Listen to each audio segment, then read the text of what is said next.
What is going on, Fearless Gangs? Gains? What's going on, Fearless Gang? So today, we're going to be learning how to gain stage in Ableton. So if you're ready, let's jump right into this.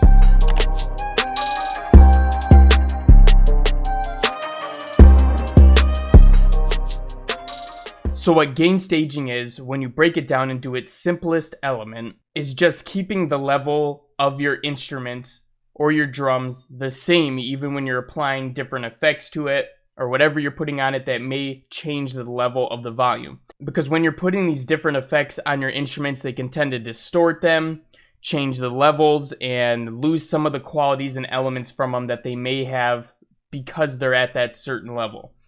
So when we're doing this, we're going to take a look at this piano instrument that I have right here, and you can see that I have a couple different effects on it right away. So the first thing that we're going to do is we're going to take off these effects here, and then we're going to play the instrument, and we're going to see what level it tops out at, and then we're going to try to keep it consistent, and I'm going to show you a couple different ways we can achieve this. We're going to try to keep the level consistent as we're adding the different plugins onto it.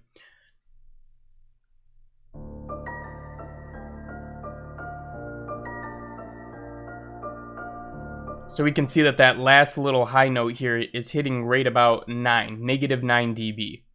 So we're going to go ahead and throw this cassette on, which is just a vinyl distortion plugin, and we're going to see what that gets us to.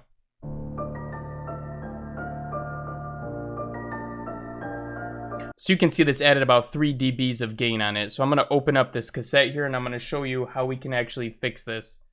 Alright, so you see that there's an output knob here. What you're going to want to do is actually turn this up. So we're going to turn this down, excuse me. So it's at a negative 8.6. We're probably going to put it about negative 9.6. Let's go 9.7. And let's see where the levels are at after doing that.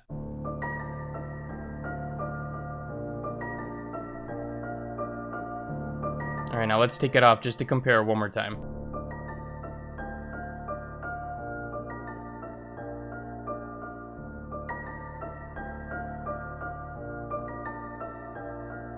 Alright, so what we actually had to do is we had to let this play out a little bit longer, because now you can see it's actually going down to negative 7.4. That's because I have this velocity thing on here, so it's giving it a random velocity, so definitely keep that in mind.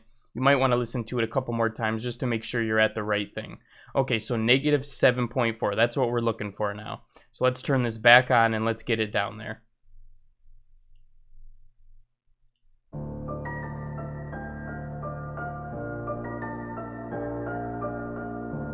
So a little bit too loud still. We're just going to turn down a couple here.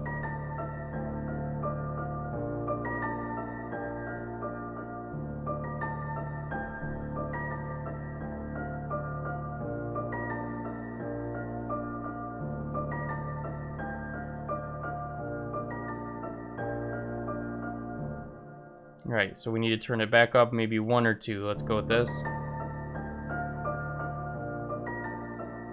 Okay, so that's right in the ballpark range there, negative 7.5. Perfect. So that's about right. So if you're dealing with a plugin that doesn't have an output knob or a gain knob or anything where you can control the volume level, there's another way to get around this.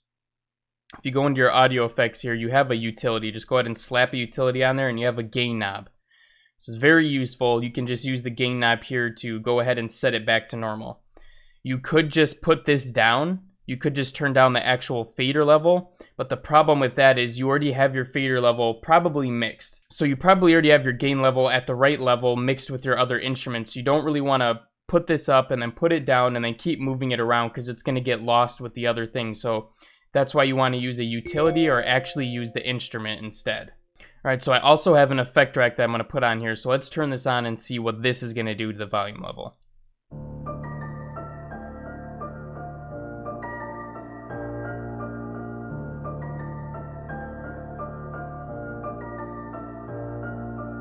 Okay, so here's a good example. You can see that the out knob here is turned up all the way to the max.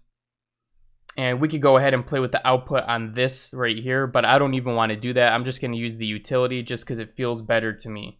So I'm literally just going to turn this up 0.2. And you can type in the value precisely here so you don't have to mess with the output knob and get it perfect like we had to do with the cassette.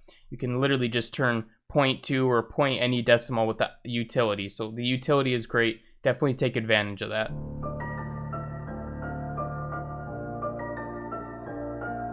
Awesome, right about oh, it's going a little higher than expected. Okay, so now it's going a little higher than we expected it to, so maybe we'll just turn it down, maybe a dB.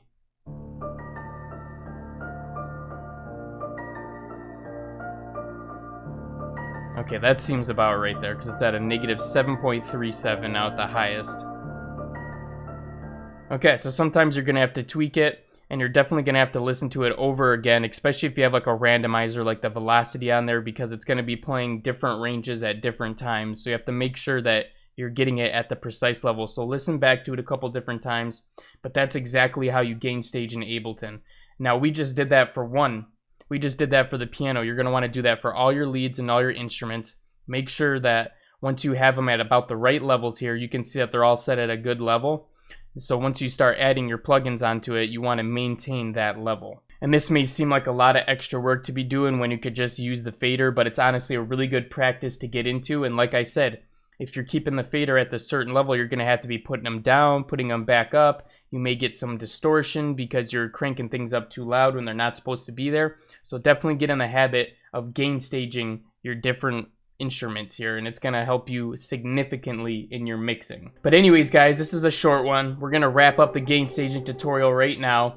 Hope you found that useful. If you have any questions, definitely leave them in the comments below, and I'll get back to you as soon as I can. But besides that, thank you for sticking around all the way to the end. And if you're new to the channel, brah, hit that subscribe button, because we're uploading new tutorials every single day. But besides that, I'll be catching you again in the next one. Peace out.